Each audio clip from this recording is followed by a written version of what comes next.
भगवान शिव ने भस्मासुर से बचने के लिए इन पहाड़ियों में ली थी शरण। महाशिवरात्रि पर भक्तों में जबरदस्त उत्साह। भारी त्रिशूल कंधे पर ले जाने से भोलेनाथ का आशीर्वाद मिलता है। महाशिवरात्रि इस साल बेहद ही खास है और इस बार की महाशिवरात्रि पर भक्तों में खासा उत्साह देखा जा रहा है। महाशिवरात्रि हिंदू धर्म के प्रमुख त्योहारों में से एक है। भोलेनाथ के भक्त अपने आराध्य भगवान शिव की विशेष आराधना के लिए साल भर इस दिन का इंतजार करते हैं। महाशिवरात्रि के दिन शिवालयों में शिवलिंग पर जल, दूध और बेल पत्र चढ़ाकर भक्त शिव शंकर को प्रसन्न करने की कोशिश करते हैं।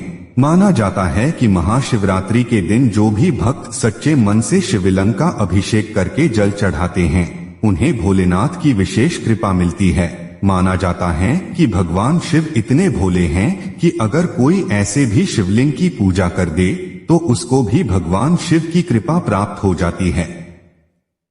आपको ज्ञात हो कि हर महीने कृष्ण पक्ष की चतुर्दशी के दिन आने वाली शिवरात्रि को केवल शिवरात्रि कहा जाता है।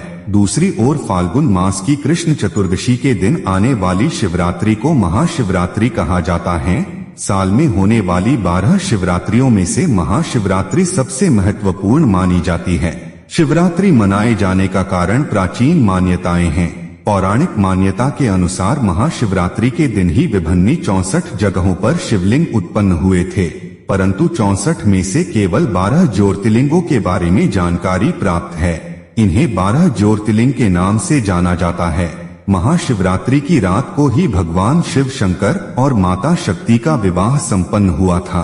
पौराणिक मान्यता के अनुसार महाशिवरात्रि के दिन ही शिव जी पहली बार प्रकट हुए थे। कहा जाता है कि भगवान शिव अग्नि ज्योतिर्लिंग के रूप में प्रकट हुए थे, जिसका न आदि था और न अंत था। इस शिवलिंग के बारे में जानने के लिए सृष्टि के रचिता ब्रह्मा ने हंस का रूप धारण किया और उसके ऊपरी भाग तक जाने की कोशिश करने लगे, किंतु उन्हें सफलता प्राप्त नहीं हुई। फिर सृष्टि के पालनहार विष्णु ने भी वराह रूप धारण कर उस शिवलिंग का आधार ढूंढना शुरू किया, लेकिन वो भी असफल रहे। इस महाशिवरात्रि पर पूरे देश के लोगों में बहुत उत्साह देखा जा रहा है।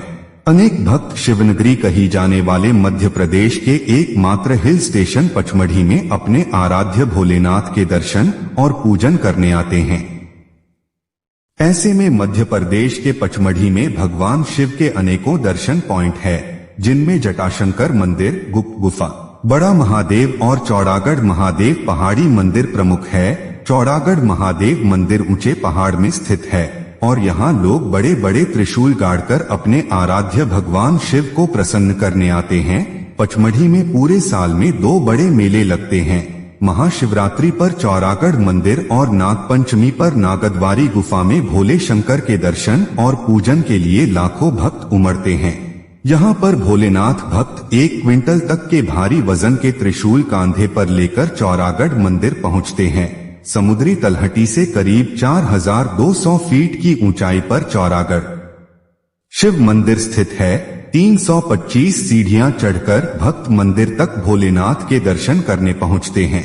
यहाँ लगे मेले में त्रिशूल लेकर मंदिर आने जाने वाले भक्तों के अनुसार भोले शंकर से मन्नत मांगने के बाद उनके नाम का त्रिशूल अपने घर ले जाते हैं। साल भर त्रिशूल का पूजन घर में करते हैं। महाशिवरात्रि पर त्रिशूल कांधे पर रखकर पैदल भोले शंकर के दरबार पहुंचकर त्रिशूल चढ़ा देते हैं। ऐसा करने से भक्तों की सभी विश भोले शंकर पूरी कर देते हैं। एक पौराणिक मान्यता के अनुसार कहा जाता है कि भस्मासुर से बचने के लिए भोले शंकर ने पचमढ़ी की चौड़ागढ़ की पहाड़ियों में शरण ली थी और वहां पर भगवान शंकर का एक त्रिशूल भी है। कहा जाता है कि एक बाबा ने वर्षों पहाड़ी पर तपस्या की, जिसके बाद भगवान शंकर ने उन्हें दर्शन दिए और कहा कि बाबा के नाम से यहाँ भोले जाने जाएंगे। तभी से पहाड़ी की चोटी का नाम बाबा के नाम पर चौड़ागढ़ रखा गया। इस दौरान भोलेनाथ अपना त्रिशूल चौड़ागढ़ में छोड़ गए थे। उस समय से यहाँ त्रिशूल चढ़ाने की परंपरा शुरू हुई है। तो दोस्तों, हमारे द्वारा दी गई जानकारी आपको अच्छी लगी हो तो हमारे इस YouTube चैनल को लाइक, सब्सक्राइब और कमेंट में ओम नमः शिवाय जरूर लिखें। मिलते हैं अगली एक नई वीडियो में। धन्यवाद।